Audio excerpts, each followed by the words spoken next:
At ngayong hapon nga po ay natunghayan ng publiko ang pinakaabangang sagot ni Senador Miriam Defensor Santiago sa privilege speech naman nitong mga nakalipas sa araw ni Senador Juan Ponce Enrile na bumanat din sa kanya. Kanina po ay bawat punto na sinagot ni Senador Santiago ang mga banat ni Senador Juan Ponce Enrile sa isa ring privilege speech at katunayan marami pong detalyeng siniwalat itong si Senador Miriam Defensor Santiago. Mamaya po babalikan po natin ng balitang yan at yung iba pang mga detalye kaugnay pa rin ng nabanggit na privilege speech ng Senadora. Samantala, narito pong News TV Quick Response Team sa tanggapan po ng VBOX upang mag-update tayo kaugnay pa rin po ng lindol na naganap kanina sa may bahagi po ng Davao at naramdaman po sa ilang mga lalawigan sa Mindanao ang naturang pagyanig.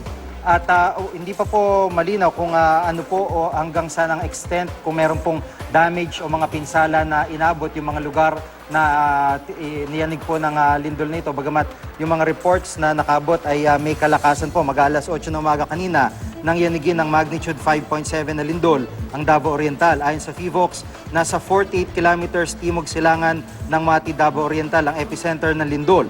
Naramdaman ang intensity 5 sa Mati, Davao Oriental at mismong sa Davao City.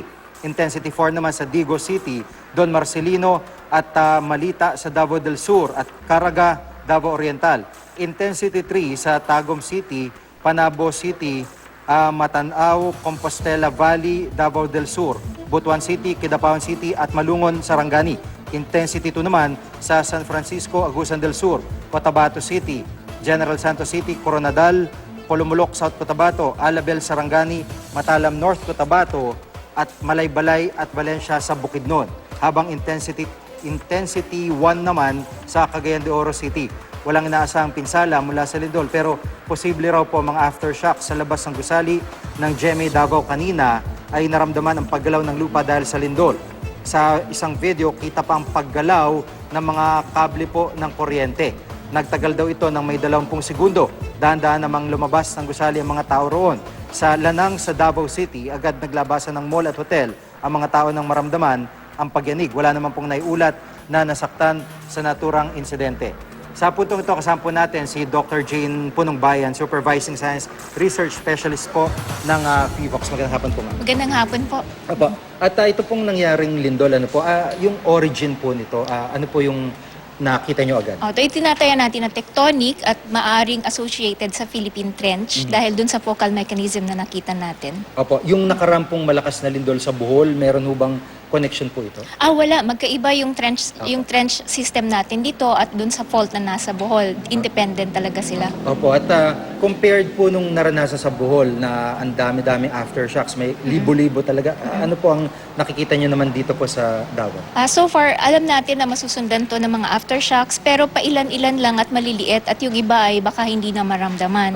As of now, wala pa kaming naitala na significant aftershock. Opo. At kahit papaano, masasabi natin na yun nga po, hindi nakapinsala at hindi naman significant itong mga aftershocks. Oo, mabuti, no? Dahil we can't afford another disaster. So, wala silang dapat ipangamba dahil sa lindol na to. Tapos na siya, ang aftershocks na magiging maliit at hindi nito kayang gumawa ng tsunami. Opo. Yung mga coastal areas, so masasabi po natin na safe. Oo, hindi sila dapat mag-evacuate. Safe sila. Of course, sabi natin, dahil aktibo ang Pilipinas, anytime talaga maaring magkaroon ng malakas na lindol na pwede pa mag-tsunami doon sa Karatig Bayan. Pero kapag ganito na, halos ang araw na nakaraan, wala nang tsunami itong kasama. Opo, at yung pong pagyanig, konti lang, maikling oras lang, 20 seconds tinatayan. Oo, actually maliit lang naman to, magnitude 5.7 at may kalaliman pa, nasa 37-50 kilometro yung lalim niya. So maliit na yung pagyanig na mararamdaman. Yun nga lang ang Davao City at Mati City ay medyo may kalapitan at malalambot na lupa, kaya medyo nakagulat sa mga tao.